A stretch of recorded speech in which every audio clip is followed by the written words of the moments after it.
अस्सलाम वालेकुम, welcome to फैक्टेरियन Pakistan. दुनिया में जानवरों की बेशुमार इकसाम मौजूद हैं, जिनमें से बेशतर हमें अपने इर्द गिर्द दिखाई देते हैं। लेकिन आज मैं आपको 4 ऐसे जानवरों के बारे में बताऊंगी जिनसे बहुत ही कम लोग वाकिफ हैं। नंबर 1, इस कीड़े की 3000 से ज्यादा इकसाम है और ये चली में पाए जाते हैं। इस कीड़े को इंतहाई दर्दनाक कांटों के हवाले से जाना जाता है। स्याह सफेद रंग के इस कीड़े को पांडा चुंटी के नाम से जाना जाता है। नंबर 2, ये जानवर यूरेशियन स्ट्रीप में फैला हुआ है और अपनी इंतहाई गैर मामूली बहुत बड़ी लचकदार नाक की वजह से मशहूर है।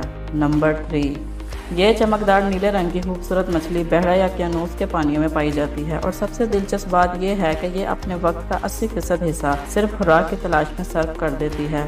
नंबर 4, ये मेंढक इंडिया में पाया जाता है और ये अपने अजीबोगरीब जिस्म और गैर मामूली नोकदार मुंह की बदौलत जाना जाता है। ये साल में सिर्फ 2 हफ्ते जमीन में गुजारता है और बाकी तमाम अरसा ज़ेरे ज़मीन रहता है। क्या आप इन जानवरों के बारे में पहले से जानते थे? मुझे कमेंट करके ज़रूर बताएं। मज़ीद वीडियो के लिए फैक्टेरियन पाकिस्तान को सब्सक्राइब करें। शुक्रिया।